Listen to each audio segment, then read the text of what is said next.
All right. Well, now let's move on to a different issue. We're going to talk to Josh Silver. He is the executive director of FreePress, and he's here to talk to us about actually something that happened here in Los Angeles, an FCC meeting where they discussed media power.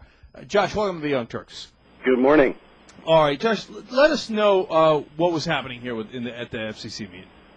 Well, we have to back up to 2003. 3 years ago, the FCC, then headed by actually Colin Powell's son, Michael Powell, not that there's any nepotism in Washington, was running the FCC and attempted to lift some of the last remaining limits on media consolidation. He was met with a massive firestorm of public backlash. We saw 3 million people contact Congress, a weird mixture of the NRA standing up next to Move On and conservative Trent Lott in the Senate standing up next to liberal Byron Dorgan. And everybody said no during a time when the media is incredibly concentrated. We've got a situation in this country where you've got only 5% of women own the TV stations. You've got minorities, 33% of the population own 3.2% of TV stations. Latinos only own about 1.1%. You've got an incredible. You've lost 2/3 of the independent newspapers in the last 30 years. You've lost 1/3 of all the independent TV stations. And so, in the face of this, we see the current FCC chairman, Kevin Martin, a Bush appointee, trying to run through new rules that would let the biggest media companies get even bigger. And it's absolutely absurd. Josh, how do they justify it? I always ask this of guests, and I want you to read into the minds of people who I know you disagree with fundamentally, and we as well. But under what pretense do they think that the large media companies that already, you just gave the numbers, need to own just a little bit more? What's the argument? Is it just free market? You know, they've got really thin ice to stand on in terms of real rationale. I mean, as you know, the policy-making system in Washington is so corrupt. These companies are so behind the wheel in the White House and in the appointed Bush agencies. They're saying that they need it to create efficiencies so that they can make more money. But it's laughable as media remain one of the most profitable industries in the country with double-digit profit margins that outdo just about every other industry sector. So I think it's yeah. Josh, I'm sorry. I just want to get clear on what the rules are and what they want them to be. And we're talking to Josh Silver. He's the executive director of FreePress. What percentage of what can people own right now, and what do they want to change it to? The big rule here is what we call newspaper broadcast cross-ownership, and that simply means whether if you're a daily newspaper, if you're allowed to own TV and radio stations. Currently, you can't. The biggest companies like the Tribune Company, which owns the Chicago Tribune and the LA Times, as well as 26 newspapers, 10 magazines, 13 publishing companies, 30 television stations. They own the Chicago Cubs, but they want more, and they want to get rid of this cross-ownership rule so that they can. You can't own a television station and a newspaper in the same market, right? You can't, except there are a few companies that were grandfathered in. Right. But you currently cannot. So they want to get rid of that rule, despite the fact that at this hearing that you opened this with, Beck, was 2 days ago in L.A., you saw all 5 FCC commissioners sit down ostensibly to listen to public input and to hear what the public has to say, because this all has to do with local media coverage and whether media is covering local issues. And we had 79 out of 80 people who testified say they don't want more concentration. But yet, and we saw the same thing in 2003, yet the FCC is going to proceed as Michael Copps. There's 2 really good guy commissioners. The 2 Democrats are great. They're against consolidation. He said they screwed it up once, and believe me, they're 100% capable of screwing it up again.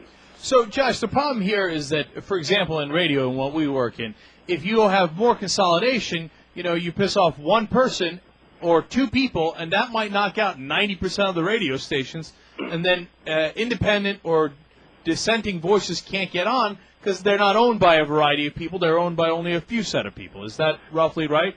That's correct. In 1996, 10 years ago, Congress passed the Telecommunications Act, which actually lifted the ownership caps on radio, and that's why Clear Channel owns over 1,200 radio stations.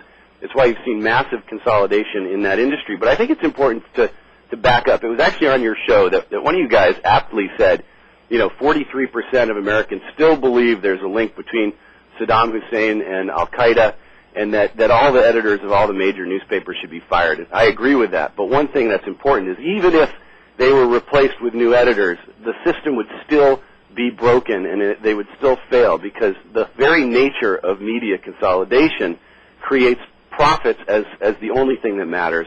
And that's when investigative journalism gets dropped because it's expensive. That's when all these media conglomerates suck up to government because they're getting policies worth billions of dollars in exchange. They don't want to bite the hand that feeds them. Josh, and advertisers can't stand seeing their products sold next to body bags. Right. Well, Josh, I understand that. And we're talking to Josh Silver. He's the executive director of Free Press. We're talking about media consolidation. Isn't it fair to say, you know what, though, Josh, whether this rule has changed or not, I mean, it's not like we're going to get a lot of independent media suddenly bursting on the scene if this rule stays the same. I mean, isn't that fight sort of over? And the corporate takeover of mainstream media, hasn't it happened? Isn't there sort of no point in fighting this anymore? And don't we have to look to essentially to the web and maybe a few radio stations and newspapers here and there that might represent some sort of, and I'm going to sound, I can't believe I'm sounding like this now, some sort of, non-corporate independent media? No, it's a great question, and you're right. This is kind of keeping a finger in the dike on this ownership issue. However, then you have to look towards the internet issues that are moving through the Congress now too. There's a Communications Act that's been moving.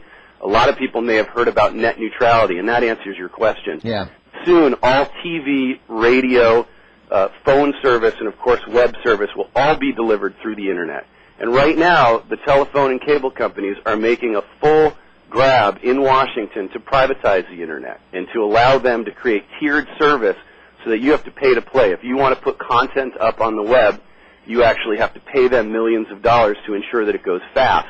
And what this means is if we lose this, and this is moving through the Congress right now, then we'll see the cableization of the internet where Comcast, Time Warner, and Verizon will control what you get to see and how much it costs. And if you think that's going to be good for progressive voices, you are kidding yourself. No, but the good news is millions of people went to SaveTheInternet.com and said no, we've actually stopped the bill, and now all eyes are looking on the lame duck session actually after the election to prevent the Republicans from putting a poison pill into the Telecommunications Act before Christmas, before they might lose Congress.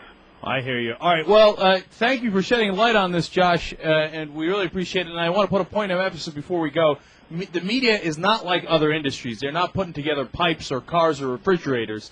It's a vital tool for our society, and we need to have as many voices as possible in the media, and that's why it's different. And we appreciate you joining us, Josh Silver, Executive Director of Free Press. And, Josh, thanks for listening to the show. Don't think we didn't notice that. Thank you. On Air America Radio.